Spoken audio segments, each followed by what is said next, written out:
Hello दोस्तों। तो दोस्तों क्लास 11th फिजिक्स के लेटेस्ट वीडियो में आप सबका बहुत बहुत स्वागत है। तो दोस्तों आज हम क्लास 11th फिजिक्स के चैप्टर 4 में मात्रक और विमाओं को पढ़ने वाले हैं। मात्रक और विमाएं, मात्रक क्या होते हैं, विमाएं क्या होती हैं, ये हमें पढ़ना है और यही हमारी फिजिक्स जो है फिजिक्स की जान है। अगर फिजिक्स में कहीं भी आपको पढ़ना है कुछ तो मात्रक और विमाएं जो है ना, मात्रक और विमाएं मतलब विमीय सूत्र पहले जरूरत होती है इसकी। ठीक है, तो इन्हीं मात्रक और विमाओं पर हम बात करेंगे और बहुत अच्छे तरीके से बात करेंगे। ठीक है, एग्जाम में क्वेश्चन आता है तो यहीं से आता है, हर प्रकार से दोस्तों ये बहुत जरूरी है। ठीक है, तो मात्रक और विमाओं को पढ़ने से पहले हमें ये पता होना चाहिए कि भौतिक राशि क्या होती है। ठीक है, भौतिक राशि। ठीक है, तो अगर हम भौतिक राशि की बात करें, ठीक है, तो ये आपकी भौतिक राशि। ठीक है, भौतिक राशि। तो भौतिक राशि की अगर हम बात करें, ठीक है, तो ये जो भौतिक राशि है ये एक गुणधर्म है। भौतिक राशि क्या है? एक गुणधर्म है। ठीक है, जैसे मैंने आपसे बोल दिया कि आप भाई बताओ, ये देखो ये मेरी उंगली है और ये एक मार्कर है, तो इसमें क्या अंतर है? तो आप कहोगे कि सर ये जो मार्कर है वो बड़ा है। ठीक है, तो ये बड़ा है, तो बड़ा है किस में बड़ा है? तो बड़ा कहोगे सर कि ये लंबाई में बड़ा है। ठीक है, तो लंबाई में बड़ा है मतलब ये लंबाई जो है ना एक गुण है। लंबाई क्या है? एक गुण है। ठीक है, और उस गुण को हम कहते हैं भौतिक राशि। मतलब ये जो गुणधर्म है, ये गुणधर्म जो होता है ये गुणधर्म ही होता है एक भौतिक राशि। अब मैं बोलूं कि बताओ भाई, जैसे मान के चलो ये मार्कर है और ये एक मेरे पास पेन है। ठीक है, तो अब मैं आपसे बोलूं कि बताओ ये इनमें से दोनों में से कौन भारी है, तो आप बोल दोगे सर जो मार्कर है ये ज्यादा भारी होगा और ये कम भारी होगा। ठीक है, तो ये किस गुणधर्म के अंतर्गत आ रहा है? तो ये द्रव्यमान के अंतर्गत, मतलब इसका द्रव्यमान जो है ना वो अधिक है और इसका द्रव्यमान कम है। ठीक है, तो जो द्रव्यमान है, अब देखो यहां पर हमने लंबाई में देखा, देखो हमने ऊंचाई लंबाई में देखा तो एक लंबाई हमारा क्या निकला था? गुणधर्म। तो लंबाई भी क्या है? एक गुणधर्म। ठीक है, लंबाई गुणधर्म है मतलब लंबाई क्या है? भौतिक राशि है। ठीक है, अब हमने एक यहां पर देखा द्रव्यमान, तो द्रव्यमान क्या है? द्रव्यमान भी क्या है? एक गुणधर्म है। गुणधर्म है द्रव्यमान भी। ठीक है, तो इस प्रकार से अगर हम बात करें भौतिक राशि पर तो वह गुणधर्म है। ठीक है, हमने क्या बोला? वह गुणधर्म, वह गुणधर्म। ठीक है, जिसका मापन किया जा सकता है। ठीक है, वह गुणधर्म जिसका जिसका मापन मापन किया जा सकता है, किया जा सकता है। ठीक है, उसे हम बोलते हैं भौतिक राशि। ठीक है, जैसे मान के चलो ये लंबाई एक गुणधर्म है। लंबाई का आप क्या कर सकते हो? मापन कर सकते हो। लंबाई का मापन किस में करते हो?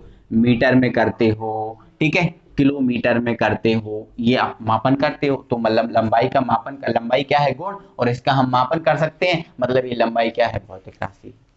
अब जो द्रव्यमान है, द्रव्यमान भी क्या है? एक गुण है। द्रव्यमान भी क्या है? एक गुण है। अब ये गुण, इस गुण का क्या आप मापन कर सकते हो? तो बिल्कुल कर सकते हैं सर। आप ग्राम में कर सकते हो सर, आप किलोग्राम में कर सकते हो। ठीक है, आप केजी में कर सकते हो। तो मतलब इसका भी हम मापन कर सकते हैं, मतलब ये भी क्या है? भौतिक राशि। ठीक है, ध्यान रखना भौतिक राशि एक गुणधर्म है जिसका हम मापन कर सकते हैं। ठीक है, ये चीज आप याद रखना। और ये भौतिक राशि होती है, बहुत सारी होती है। ठीक है, इन्हों को ही हम पहले एक एक करके पढ़ेंगे। ठीक है, अब एक गुण की और बात करें। देखो मापन के अलावा, देखो जैसे मैंने बोला कि माँ का प्यार, माँ का प्यार, भाई का प्यार, बहन का प्यार, ये माँ का प्यार, भाई का प्यार, बहन का प्यार, ये भी एक गुण है। जैसे बोल दिया मैंने माँ का प्यार। ठीक है, माँ का प्यार, माँ का प्यार। तो माँ का प्यार जो है ना एक गुण है, एक गुणधर्म है।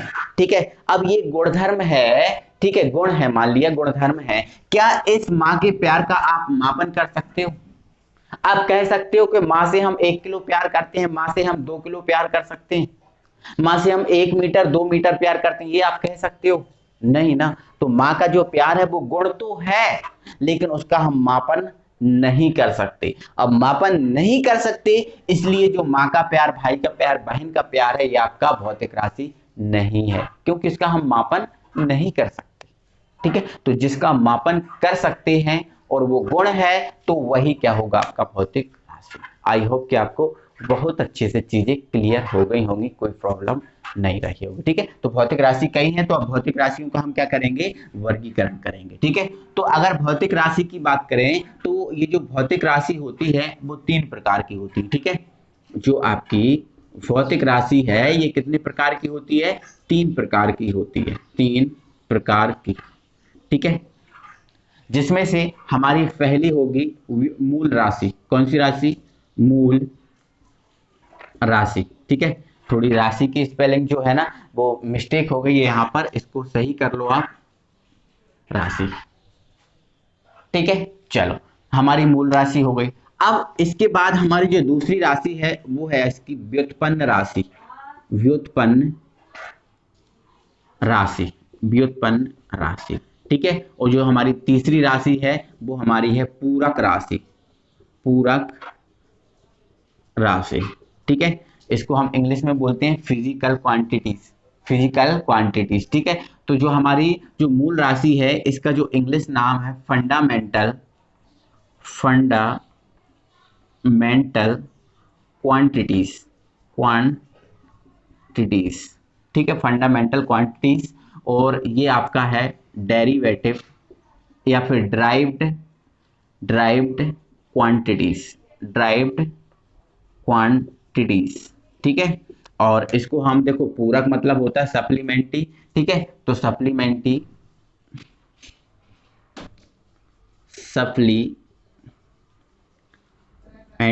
Quantities, quantities.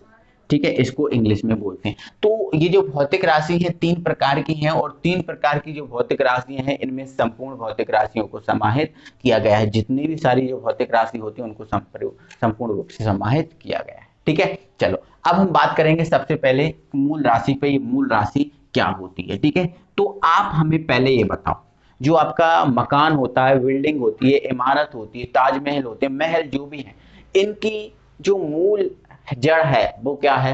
तो आप कहोगे सर जो मकान होती हैं वो आपका प्रत्येक मकान जो होता है, मकान कितने भी हों, रेत है ना, ईंट, गिट्टी, सीमेंट, सीमेंट, इनसे मिलकर बना होता है। मतलब जितने भी बिल्डिंग, मकान, इमारत, जितना भी जो दुनिया भर का कंस्ट्रक्शन होता है उसका जो मूल आधार है वो रेत, ईंट, गिट्टी, सीमेंट है। इनसे ही वो बनते हैं, चाहे छोटा मकान हो चाहे बड़ा मकान हो। मतलब इनका जो मूल आधार है वो क्या है, रेत, गिट्टी, ईंट, सीमेंट। ठीक है, तो इसी प्रकार जो मूल राशियां होती हैं वो भी कुछ निश्चित होती हैं। जैसे ये चीजें निश्चित हैं तो मूल राशि भी कुछ निश्चित होती है, और इन मूल राशियों से ही फिर अन्य राशियों का निर्माण, अन्य भौतिक राशियों का निर्माण होता है। ठीक है, तो अगर हम मूल राशि की बात करें तो मूल राशि एक ऐसी राशि होती है जिनसे अन्य राशियों का निर्माण होता है। ठीक है, तो वह राशि जिनसे जिनसे अन्य राशियों का निर्माण होता है, निर्माण होता है। ठीक है, क्या कहलाती हैं, मूल राशि, मूल राशि कहलाती हैं। ठीक है, या फिर हम ऐसा भी कह सकते हैं वह राशि जो एक दूसरे से स्वतंत्र रहती हैं, उनका किसी से कोई भी कनेक्शन नहीं रहता, बिल्कुल सेपरेट रहती हैं, उन राशियों को हम बोलते हैं मूल राशि। ठीक है, तो दूसरी परिभाषा क्या हो जाएगी, वह राशि जो एक दूसरे से स्वतंत्र होती हैं मूल राशियां कहलाती हैं। ठीक है, दूसरी परिभाषा में अगर हम मूल राशियों की बात करें तो मूल राशियों की मेरे भाई जो संख्या है वो केवल 7 है। कितनी है, 7। मूल राशियां केवल 7 ही हैं। ठीक है, अब मूल राशियों में 7 कौन कौन सी हैं, तो देखो जिसमें से हमारी जो पहली है वो है लंबाई। ठीक है, ये हमारी पहली राशि है, क्या, लंबाई। ठीक है, चलो दूसरी जो हमारी राशि है, ठीक है, वो है हमारी द्रव्यमान, द्रव्यमान। ठीक है, द्रव्यमान, ये दूसरी राशि है। और जो तीसरी राशि है वो है हमारी समय। क्या है, समय। ठीक है, समय। ठीक है। इसके बाद हमारी जो फोर्थ राशि है, फोर्थ जो राशि है वो हमारी है विद्युत धारा। क्या? विद्युत धारा। विद्युत धारा। तो हमारी ये 4 राशियां हो गई। ठीक है। पांचवी हमारी राशि है तापमान। तापमान। ठीक है। चलो, इसके बाद जो हमारी छठवीं राशि है वो है पदार्थ की मात्रा। पदार्थ की मात्रा। पदार्थ की मात्रा। और जो हमारी सातवीं राशि है, जो एक लास्ट राशि है, वो है हमारी ज्योति तीव्रता। ठीक है। मतलब एक जो तीव्रता होती है उसे ज्योति तीव्रता। ज्योति तीव्रता। ये हमारी जो है ना मूल राशि है। ये मूल राशियों की संख्या केवल और केवल कितनी है? 7 है। ठीक है। लंबाई, द्रव्यमान, समय, विद्युत धारा, तापमान, पदार्थ की मात्रा, ज्योति तीव्रता, ये 7 मूल राशि हैं। इन 7 मूल राशियों से ही मिलकर जो अन्य भौतिक राशियां हैं, जो लाखों करोड़ों हैं, वो तैयार होती हैं इन मूल राशियों से। जैसे मकान के कंस्ट्रक्शन के लिए ईंट, गिट्टी, रेत, सीमेंट की जरूरत होती है, तो इसी प्रकार अन्य राशियों के कंस्ट्रक्शन के लिए केवल इनकी जरूरत होती है। यही आपकी मूल राशि हैं। और ये मूल राशि ऐसी हैं जो एक दूसरे से स्वतंत्र हैं। ठीक है। चलो, तो ध्यान रखना मेरे भाई, ये मूल राशियां अपनी जो है ना फिनिश है। अब हम पहुंच जाते हैं व्युत्पन्न राशियों पर। व्युत्पन्न राशि पे बात करें कि ये व्युत्पन्न राशि, देखो नाम से ही समझ में आ रहा है, व्युत्पन्न मतलब ये जो राशियां हैं कहीं ना कहीं से उत्पन्न होती हैं, तब तो इन्हें हम बोलते हैं व्युत्पन्न राशि। तो मेरे भाई, जो व्युत्पन्न राशि होती हैं, ऐसी राशियां होती हैं जो मूल राशियों से बनाई जाती हैं। जो मूल राशियां आपको दिख रही हैं 7, इन राशियों से जिन राशियों को बनाया जाता है उन्हें हम बोलते हैं व्युत्पन्न राशि। ठीक है। तो परिभाषा क्या हो जाएगी? वह राशियां जिन्हें मूल राशियों से बनाया जाता है। ठीक है। उन्हें हम क्या बोलते हैं? व्युत्पन्न राशि कहलाती है। व्युत्पन्न राशि कहलाती है। सिंपल है। ठीक है। वह राशि जिन्हें मूल राशियों से बनाया जाता है व्युत्पन्न राशियां कहलाती हैं। ये तो हमने सीख लिया। अब कैसे बनाया जाता है उसको देख लें। ठीक है। जैसे मैंने क्या बोल दिया? क्षेत्रफल। क्या बोल दिया? क्षेत्रफल। तो क्षेत्रफल जो है, क्षेत्रफल का जो सूत्र होता है वो क्या होता है? लंबाई गुणित चौड़ाई। अब चौड़ाई क्या है? चौड़ाई भी एक हिसाब से क्या है? लंबाई है। चौड़ाई भी क्या होती है? लंबाई। देखो, लंबाई है, चौड़ाई भी लंबाई होती है। जो ऊंचाई होती है, ऊंचाई भी क्या होती है? लंबाई। ठीक है। तो अगर हम सीधी सी बात करें, क्षेत्रफल किससे बना? लंबाई और लंबाई से। लंबाई और लंबाई से जो क्षेत्रफल है ना वो बना। और लंबाई हमारी क्या है? मूल राशि। लंबाई और लंबाई हमारी क्या है? मूल राशि। मूल राशि है, मतलब जो क्षेत्रफल जो है ना मेरे भाई, वो क्या है? एक व्युत्पन्न राशि है। क्या है? एक व्युत्पन्न राशि है क्षेत्रफल। समझे ना? तो क्षेत्रफल आपका व्युत्पन्न राशि। ठीक है। अगर हम बात करें आयतन की, किसकी बात करें? आयतन की। ठीक है। तो जो आयतन है हमारा, है ना, आयतन का सूत्र क्या होता है? लंबाई, ठीक है, गुणित चौड़ाई गुणित ऊंचाई। ठीक है। ये हमारा आयतन का सूत्र होता है। तो लंबाई है, चौड़ाई भी एक हिसाब से क्या होती है? लंबाई होती है। और ऊंचाई भी एक हिसाब से हमारी क्या होती है? लंबाई होती है। ठीक है। तो लंबाई मतलब, और लंबाई क्या है हमारी? मूल राशि। मतलब जो आयतन है वो किससे उत्पन्न हुआ? मूल राशि से। मतलब जो आयतन है वो भी आपकी क्या है? व्युत्पन्न राशि। क्या है? व्युत्पन्न राशि। ठीक है। समझे आप, है ना? अब आगे हम बात करें, जैसे घनत्व है। क्या है? घनत्व है। ठीक है। तो ये घनत्व का सूत्र क्या होता है? द्रव्यमान बटे आयतन। द्रव्यमान बटे आयतन, ये हमारा घनत्व का सूत्र होता है। किसका सूत्र होता है? घनत्व। अब देखो, द्रव्यमान जो है, द्रव्यमान तो हमारी मूल राशि है। अब क्या आयतन हमारी मूल राशि है? ठीक है। तो आयतन, देखो आयतन किससे बना? लंबाई से। आयतन किससे बना? लंबाई से। तो आयतन की जगह हम क्या लिख सकते हैं? ये द्रव्यमान बटे लंबाई का, क्यों? क्योंकि लंबाई इसमें कितनी है? 3 है। ठीक है। तो ये जो घनत्व है वो भी सीधी सी बात अगर साधारण भाषा में कहें तो ये मूल राशियों से बना। मूल राशियों से बना मतलब ये भी क्या है? एक व्युत्पन्न राशि है। ठीक है। तो ऐसी राशियां जो मूल राशियों से मिलकर बनी होती हैं, उन्हें हम बोलते हैं व्युत्पन्न राशियां। तो ये व्युत्पन्न राशियां हैं मेरे भाई, बहुत सारी हैं, ठीक है। आप अपनी फिजिक्स की बुक उठाएं और उसमें देखें, आपको बहुत सारी भौतिक राशियां जो व्युत्पन्न राशियां हैं वो मिल जाएंगी। तो इस टाइप से कई हैं, मैं आपको बता दूंगा, टेंशन की बात बिल्कुल नहीं है, ठीक है। तो ये हमारी व्युत्पन्न राशियां कंप्लीट हुई। अब हम पहुंच जाते हैं पूरक राशियों पर। क्या होता है पूरक राशि, बात कर लेंगे पूरक राशियां, है ना, सप्लीमेंट्री क्वांटिटीज। अब देखो, आप पहले ये बताओ, आप एग्जाम दे रहे होते हो, तो एग्जाम दे रहे हो तो एग्जाम में आपकी जो मेन कॉपी है, यदि वो मेन कॉपी आपकी फुल भर जाती है तो आप क्या करते हो, सप्लीमेंट्री लेते हो कि सर हमें सप्लीमेंट्री चाहिए, ठीक है। तो मतलब ये सप्लीमेंट्री जो है ना वो एक्स्ट्रा कॉपी है। मूल कॉपी जो आपकी भर गई, उसके अलावा जो ली जाने वाली कॉपी है वो हमारी सप्लीमेंट्री कॉपी कहलाती है। अब ये हमारी पूरक राशि है, पूरक राशि है।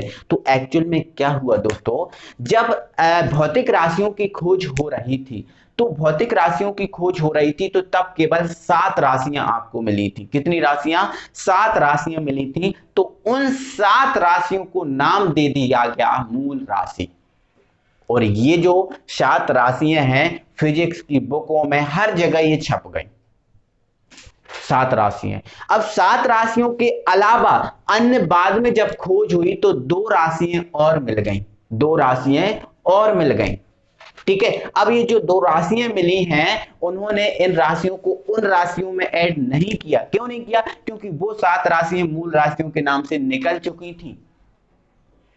अब उनमें ऐड करते तो कहीं मिलता कि 7 है कहीं 9 है, तो ये थोड़ा सा गड़बड़ हो जाता। तो इसीलिए ये जो 2 राशियां हैं वो अतिरिक्त राशियां हैं, और इन अतिरिक्त राशियों को इन्होंने नाम दे दिया पूरक राशियां, सप्लीमेंट्री क्वांटिटीज।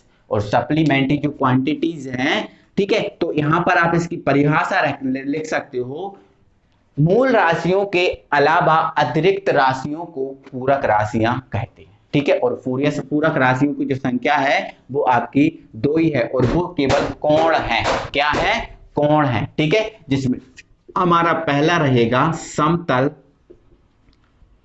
समतल कोण, समतल कोण, और दूसरा जो हमारा कोण रहेगा वो हमारा रहेगा ठोस कोण, ठोस कोण, ठीक है। ये जो 2 राशियां हैं हमारी वो पूरक राशियों में काउंट की जाती हैं, ठीक है। मूल राशियों के अतिरिक्त जो राशि हैं उन्हें हम बोलते हैं पूरक राशि। अब ये समतल कोण क्या होता है, जैसे मान के चलो आपको ये बोर्ड दिख रहा है, तो बोर्ड क्या है, समतल है, ठीक है। तो समतल पर जो बना कोण होता है उसे समतल कोण कहते हैं। ये समतल है, इस समतल पर ये कोण बन गया, ये आपका जो है ना वो समतल। अब ये ठोस कोण क्या है, ठोस कोण भी आपको दिखाता हूं। तो दोस्तों आपने आइसक्रीम तो खाई होगी, आइसक्रीम तो निश्चित तौर पर आपने खाई होगी, ठीक है। तो आइसक्रीम आपने खाई होगी निश्चित तौर पर। तो आइसक्रीम जो है ना कुछ इस टाइप की रहती है, इस टाइप की जो आइसक्रीम है वो रहती है, ठीक है, जो अंदर से बिल्कुल ठोस होती है, ठीक है। तो अगर आप इसको ऊपर से देखें, अगर आप इसको ऊपर से देखें तो कुछ इस टाइप की आकृति आपको दिखाई देगी। इस टाइप की आकृति में नीचे साइड, मतलब यहां पर, यहां साइड जो कोण बनता है उस कोण को हम बोलते हैं ठोस कोण। कौन सा कोण बोलते हैं, ठोस कोण। तो ये आपका ठोस कोण और ये समतल कोण जो आपकी है पूरक राशियां। तो ये हमारी भौतिक राशियां जो है ना लगभग फिनिश हुई। कई टाइप के हमें भौतिक राशियां हैं जो आपको फिजिक्स की बुक में बहुत सारी मिल जाएंगी, और हम भी आपको बता देंगे, उसकी टेंशन नहीं लेना, ठीक है। तो ये राशियां खत्म, हम मात्रक और विमाओं पे थे। आज की वीडियो में हमने भौतिक राशि, मूल राशि, व्युत्पन्न राशि, इन चीजों को बिल्कुल फिनिश कर दिया है। तो ये हम कंप्लीट कर चुके हैं, और कल की वीडियो में हम मात्रक समझेंगे। ये मात्रक क्या चीज है, मात्रक क्या फंडामेंटल है, ठीक है। ये बहुत ही इंपॉर्टेंट चीज है, हम देखेंगे इसको कल की वीडियो में। तो दोस्तों वीडियो आपको कैसा लगा, वीडियो अच्छा लगा है तो हमें कमेंट बॉक्स में कमेंट करके जरूर बताएं। हमारे वीडियो को लाइक करें, और आप यदि नए व्यूअर हो तो हमारे चैनल को सब्सक्राइब करना बिल्कुल भी ना भूलें। Thank you very much.